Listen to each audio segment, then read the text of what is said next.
नमस्कार, एक बार फिर से आप सभी का स्वागत है DS4 न्यूज में। देखिए, बहराइच हिंसा मामले को लेकर के जिन दो आरोपियों को पकड़ा गया है वो भी हिंदू समाज से आते हैं और एक का नाम जो है उसमें प्रेम कुमार बताया जा रहा है, प्रेम कुमार मिश्रा, और दूसरे का नाम सबूरी मिश्रा जो है बताया जा रहा है। आज खास बात ये भी है कि जो हमारे साथ खास मेहमान जो बातचीत करने वाले हैं, संदीप मिश्रा जी, ये भी मिश्रा ही हैं। आपने जब देखा इस घटना को तो आपके मन में क्या कुछ चला? ये बड़ा हृदय विदारक है और दिल को छलनी करता है कि मर रहा है मिश्रा, फंस रहा है मिश्रा और जल रहा है मिश्रा। इस पूरे बहराइच में जितना भी गोली भी मिश्रा को लगी, झंडा भी मिश्रा ने उखाड़ा, दंगा करने वाले भी मिश्रा पकड़े गए और जिनकी एजेंसी जली वो भी शुक्ला रहे। इन ब्राह्मणों पर भी ही आफत है और सर्वेश्वर सिंह जो वहाँ के विधायक हैं और अजय सिंह बिष्ट जो मुख्यमंत्री हैं वो कुछ कर ही नहीं पा रहे। सर्वेश्वर सिंह वहाँ के एमएलए ये कहते हैं कि पुलिस नकारा है और पुलिस ये कहती है कि सर्वेश्वर सिंह इतने ताकतवर हैं कि उनके बिना पुलिस पत्ता नहीं हिला सकती। ये क्या हो रहा है योगी जी के राज में? ये क्या ठकुराई चल रही है कि बाभन को लड़ाया भी जा रहा है, बाभन को मरवाया भी जा रहा है, जल भी रहा है बाभन, तड़प भी रहा है बाभन, कैद भी हो रहा है बाभन। ये ब्राह्मणों पर क्या आफत आ गई है? ब्राह्मण के बच्चे कब समझेंगे ये कि उनके साथ अच्छा नहीं हो रहा है?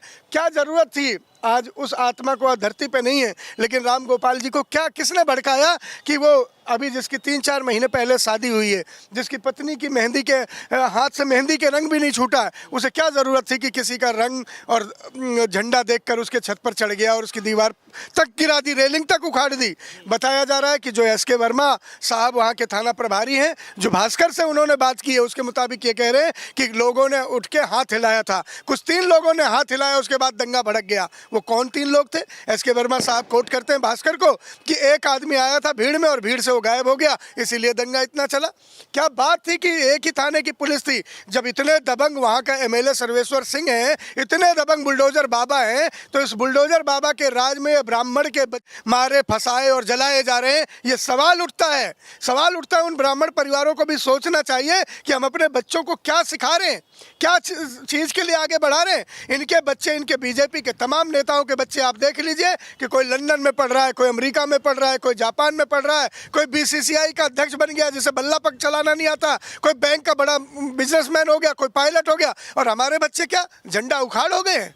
और हमारे बच्चे झंडा उखाड़ेंगे और हमारी जान भी जाएगी। किसके लिए झंडा उखाड़ रहे हैं, कौन झंडा उखड़वा रहा है, ये सामने आएगा, जरूर आएगा। भास्कर ने एक दिलेरी का काम किया, भास्कर अखबार ने एक बार फिर साबित किया है देश में कि पत्रकारिता जिंदा है, पत्रकार जिंदा है। मैं नमन करता हूँ ऐसे पत्रकारों को जिन्हें खोज के निकाला कि प्रेम कुमार मिश्रा और सबूरी मिश्रा क्या कह रहे थे, कि कैसे हुआ दंगा। 2 घंटे के लिए पुलिस को हटा दिया गया था, ये दोनों बता रहे हैं, लेकिन पुलिस ने जल्दी रोक दिया। पुलिस को वो कह रहे हैं अगर पुलिस गद्दारी नहीं करती तो पूरा महाराजगंज जला देते।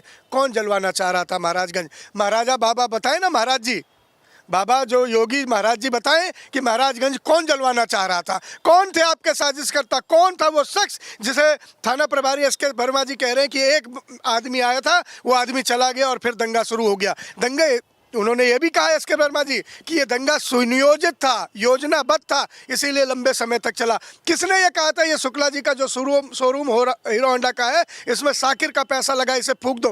किसने कहा था ये जो लखनऊ अस्पताल है मुसलमान का, इसे जला दो? कौन वो लोग थे जिन्होंने स्वर्गीय राम गोपाल मिश्रा जी से ये उकसा के उस छत पर चढ़वाया जिस छत पे हरे रंग का झंडा किसी धर्म का घूम रहा था? हम अपने धर्म को बड़ा करें साहब, अपने धर्म को बड़ा करें, अपने देवी देवताओं को बड़ा करें, अपने देवी देवताओं की 10 बार आरती उतारे, कोई परहेज नहीं। लेकिन मैं किसी धर्म विशेष के लिए उसके धर्म को नीचा करता हूं तो मुझसे नीच, मुझसे घृणित, मुझसे पापी आदमी कोई नहीं है। क्योंकि हिंदू धर्म, सनातन धर्म तो विश्व का कल्याण कहता है, सब में अपना रूप देखता है, सबको अपना मानता है। ये किसने हम हिंदुओं में ये जहरीला बीज बो दिया है कि आज हम दूसरे धर्म के लोगों को, उनके प्रतीकों को, उनके देवताओं को, उनके रंग को भी बर्दाश्त नहीं कर पा रहे। ये नफरत का जो बयार इस सरकार में 10 साल से चल रहा है, ये जाहिर तौर पर हिंदुस्तान के लिए, आवाम के लिए, जमहूरियत के लिए अच्छे संकेत नहीं है। लेकिन सवाल मिश्रा जी यहाँ पर ये है कि जब ये घटना हुई, घटना के बाद जो है वहाँ की सरकार एक्टिव हुई, पुलिस एक्टिव हुई, ये भी कहा गया कि जो है आश्वासन ये दिया गया कि जो है जरूर इस पे जल्द फैसला आएगा। और देखिए अगले दिन जो है इनकाउंटर किया जाता है, पैरों में गोलियां लगती हैं। अब देखिए ना, जिनको गोलियां लगती वो भी तो कुछ बातें कहते हैं ना, आप उनकी बात तो कोट ही नहीं कर पा रहे। नहीं, मैं उनकी बात भी कोट कर रहा हूँ। मैंने तो शुरू में ही कहा कि न दंगा होना ही बुरा है, मरना मारना ही बुरा है, लोगों की जान लेना ही बुरा है। कोई भी हो उसे मरना नहीं चाहिए, दंगा नहीं होना चाहिए। लेकिन हम खेती किसकी कर रहे हैं जी। हमने क्या खेती की है कि इस साल बोया है हमने जमीन में धुआं, फसल नहीं बम आएंगे। ये किसने किया है? ये साजिशन कौन सिखा रहा है? आप देखिए, नफरत के बाजार ऐसा बढ़ा दिया है इन भाजपाइयों ने, इन भाजपा के लोगों ने, कि आज स्थिति यहाँ तक पड़ गई है कि 60-65 साल के बुजुर्ग को भी हम ट्रेन में देखते हैं और देखते हैं कि वो मुसलमान है तो हम उसे मारने लगते हैं। हम चाचा ताऊ बाबा भैया कहना भूल गए, हमारे अंदर सहन शक्ति नहीं रह गई। इतना नफरत का उन्माद कौन फैला रहा है? लेकिन कहाँ चला गया है हमारा रामजादे वर्सेस हरामजादे करने वाले? क्या सिखा रहे हैं? 80% 20 वाले क्या कह रहे हैं? योगी बाबा क्या कहते थे जब ये सांसद थे गोरखपुर में, क्या कहते थे? आप सबके पास ये सारी बातें हैं। इन्होंने जो खेती की है आज वो फसल लहलहा रही है। आने वाले 10-20 साल तक भी इसे काटना बड़ा मुश्किल हो जाएगा। इतना नफरत का उन्माद भर देंगे ये लोग। ये अपने कुर्सी के लालच में किसी के लाल को हलाक ना करें, किसी के लाल की जान नहीं ले। अगर इन भाजपा वालों को यही करना है, अपने बेटों को उतारें। शिवराज सिंह चौहान अपने बेटे को MLA बनाना चाह रहे कि विरासत संभालेगा। अमित शाह अपने बेटे को BCCI और ICC का अध्यक्ष बनाए घूम रहे कि वो पैसा कमाएगा। कहाँ है ज्योतिरादित्य सिंधिया के बेटे? वो दुबई में एक समिट करने जा रहे हैं इंटरनेशनल। कहाँ हैं इन लोगों के बेटे और बेटियां? और क्या कर रहे हैं? कहाँ हैं हम जैसे गरीब ब्राह्मणों के बच्चे? उनसे क्या करवाया जा रहा है? सोचना होगा ब्राह्मणों आपको, सोचना होगा हिंदुओं आपको, समझना होगा आपको कि हमारी औलादें, हमारी बच्चे क्या बीजेपी या नफरत के फैलाने वाले लोगों के नाम पर, इनका प्रचार करने पे बलि चढ़ जाएंगे? क्या कोई भी उन्मादी आएगा और हमारे बच्चों को बलि का बकरा बना देगा और अपनी कुर्सी पालेगा?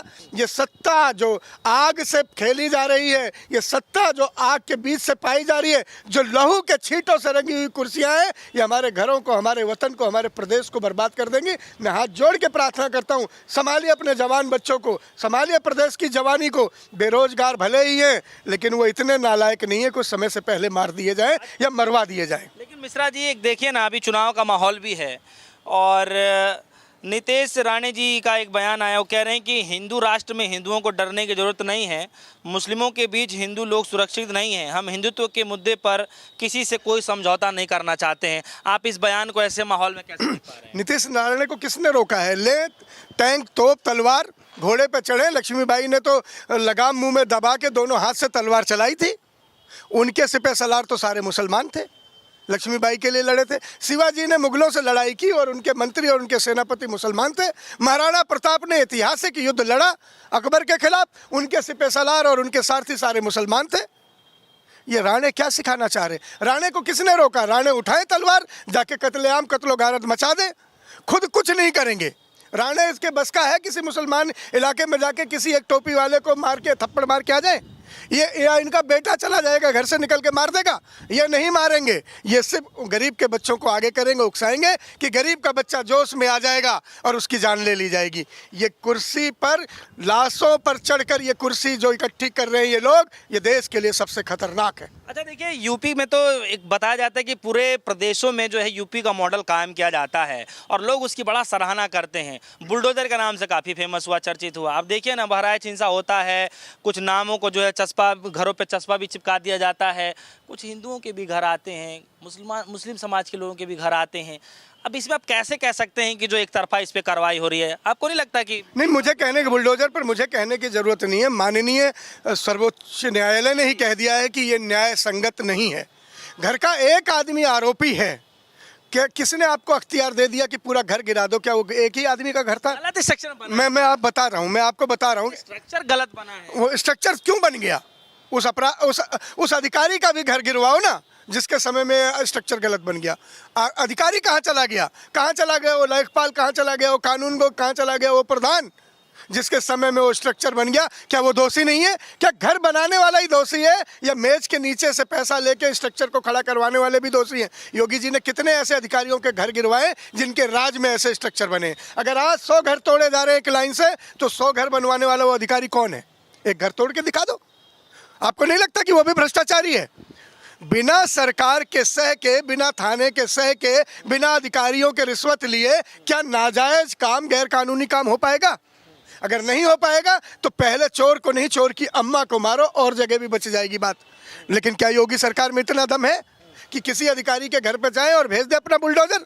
नहीं है साहब। ये सिर्फ गरीबों को दुखी कर सकते हैं। पहले उनके थाली से रोटी छीनी, अब उनके सर से छत छीनने का काम कर रहे हैं। ये गरीब विरोधी सरकार है। नहीं, आप इसको कैसे देख रहे हैं? कोई कई जगह पे ये चर्चाएं चल रही थी कि जो है सरकार जो है जब भी कुछ ऐसा मसला आता है एक तरफा कार्रवाई करती है। अब एक बात बताइए कि सूबे के जो मुख्यमंत्री हैं योगी आदित्यनाथ जी, जब ये कदम उठा रहे हैं तो क्योंकि घटना जो हुई है वो भले ही नुकसान हिंदू पक्ष का हुआ हो, लेकिन जिस तरीके से जो सामाजिक जो प्रॉपर्टी है उसको जो है ख़राब किया गया, उसको तोड़फोड़ किया गया, आप समझिए ना। तो सरकार जब एक्शन ले रही है तो इसको एक धर्म विशेष एंगल क्यों दिया जा रहा है? नहीं, मैं धर्म विशेष से नहीं ले रहा हूँ, लेकिन योगी जी की आंखों में कौन सा मोतियाबिंद हो जाता है कि जब दंगा होता है तभी उन्हें दिखने लगता है कि अब यहाँ अवैध कब्जा है।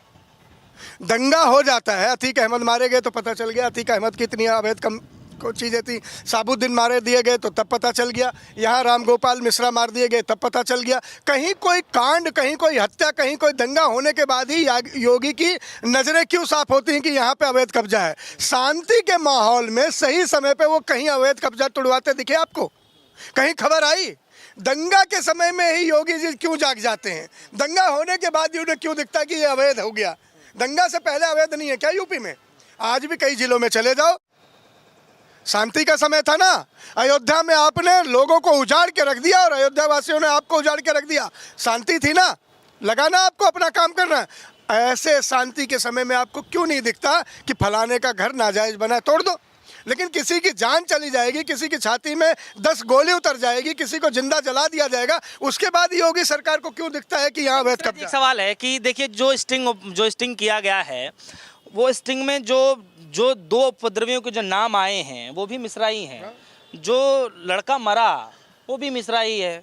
सवाल ये है कि फिर बदनाम मुस्लिम समाज को क्यों किया जा रहा है जब इस तरीके से घटनाएं आ रही हैं? सब देखिए यही तो तथ्य है ना कि अपराधी अपराधी होता है। अपराधी की कोई जाति और धर्म से मत देखो, अपराधी को सिर्फ अपराधी को देखो। मैं मिश्रा हूँ, इसका मतलब ये थोड़ी ना कि मैं रामगोपाल मिश्रा की तारीफ करने लगूँ, वाह रामगोपाल वाह तूने सही किया, झंडा उखाड़ दिया। ये तो न्याय संगत नहीं होगा। या मैं मिश्रा हूं तो मैं प्रेम कुमार मिश्रा को और सबूरी मिश्रा के लिए ताली बजाने लगूं, वाह प्रेम कुमार मिश्रा वाह तुमने सही किया, महाराजगंज जला दिया। कर सकता हूं क्या? मैं संविधान को मानने वाला हूं, मैं संविधान को जानने वाला हूं। मैं इस बात पे भी ताली नहीं बजा सकता कि शुक्ला जी का शोरूम जला दिया जिसमें शाकिर का पैसा लगा था। मैं क्यों करूंगा? मिश्रा करे, तिवारी करे, दुबे करे, खान करे, अंसारी करे, पठान करे, ठाकुर करे, अपराधी अपराधी अपराधी की कोई जात नहीं है। ये देश संविधान से चलता है, जाति धर्म के पहनावे से नहीं चलता। वो अलग बात है, हमारे प्रधानमंत्री जी को कपड़े देखकर किसी की जाति और धर्म समझ आ जाता है, लेकिन जो संविधान को मानने वाले लोग हैं वो कपड़ों से, टीका तिलक टोपी से इस देश को बर्बाद नहीं होने देंगे। ये देश सबका है। मैं तो चौड़े में कहता हूं, सम्मान से कहता हूं, ये हमारा हिंदुस्तान है, ये हमसे बना है। और जब मैं हम कहता हूं तो हम कहता हूं हिंदू और मुसलमान दोनों। कहते हैं ना यहाँ की जमीन में सभी का लहू शामिल है। ये किसी के बाप का हिंदुस्तान थोड़ी ना है, ये सबका है। सबको संभालना चाहिए, सबको बनाना चाहिए। चलिए एक आखिरी सवाल है कि हिंदू मुस्लिम भाईचारे की बात की जाती है, सबको एक साथ रखने की बातचीत की जाती है। क्या आपको लगता है कि इस दौरान जो माहौल लगातार क्रिएट होता जा रहा है, वो भी खास तौर के नौजवान बच्चों के अंदर में, क्या कमी रही होगी और क्यों ऐसा हो रहा है? उसका समाधान क्या है? देखो, कुर्सी पर बैठे रहे बीजेपी वाले, 74 साल का एक बूढ़ा 80 साल के लिए अपनी कुर्सी मजबूत करता रहे, एक मठ का मठाधीश मुख्यमंत्री बना अपनी कुर्सी पर बैठा रहे, बीजेपी की पौध बढ़ती रहे, मरते रहे, दंगा होते रहे, इन्हें कैसे क्या फर्क पड़ रहा है? इनकी कुर्सी सलामत रहनी चाहिए, मेरी कुर्सी बची रहे, चाहे कोई भी चला जाए, कोई भी मर जाए। क्या हो रहा है? आज रोटी खाने के पैसे नहीं है रामगोपाल मिश्रा के परिवार में। आपने उनके घर की गरीबी और स्थिति देखी है? वो सुल्फा रगड़ रहे थे, प्रेम कुमार मिश्रा और सबूरी मिश्रा, जो अब जेल में सलाखों के पीछे हैं। उनके घर में 2 वक्त के फाके भी नहीं होंगे। शुक्ला जी का जिनका शोरूम जला दिया गया, उस बेचारे के पास राम जाने कितना बैंक का लोन होगा कि क्या जिंदगी भर वो अपनी प्रॉपर्टी छुड़ा भी पाएगा या नहीं छुड़ा पाएगा? कौन इसमें पिसा है? कुर्सी पर बैठने वाले, क्या योगी की कुर्सी पर कोई फर्क पड़ेगा? क्या मोदी की कुर्सी पर कोई फर्क पड़ेगा? क्या वो थाने में बैठे एसके वर्मा जो एसएचओ थे उनकी कुर्सी पे कोई फर्क पड़ेगा? डीएम साहब आईएएस के जिम्मे कोई फर्क पड़ेगा? नहीं पड़ेगा, क्योंकि उनके बच्चों की भविष्य सुरक्षित है। उनके बच्चे तलवार लेके दंगा करने नहीं जा रहे। दंगा करने कौन जा रहे हैं? हम जैसे गरीबों के बच्चे। हमें समझना होगा, हमें अपने बच्चों को बचाना होगा। ये बहुत बहुत शुक्रिया। हमारे साथ जो है मिश्रा साहब मौजूद रहे, जिनसे हम खासा बातचीत कर रहे थे। हालांकि बहराइच हिंसा मामले को लेकर के जब से स्टिंग किया गया है, जब से वो वीडियो सामने आई है और पुलिस भी एक्टिव हो गई है, दोनों लोगों को गिरफ्तार भी कर लिया गया है। लगातार तमाम मीडिया में यही चर्चाएं चल रही हैं कि आखिर अचानक से इतनी बड़ी हिंसा आखिर हो कैसे जाती है। फिलहाल मिश्रा जी की बातों को लेकर के आपके मन में क्या कुछ चल रहा है, वीडियो कमेंट सेक्शन में जाकर जरूर बताइएगा। फिलहाल के लिए दीजिए इजाजत। देखते रहिए DS4 न्यूज़। धन्यवाद।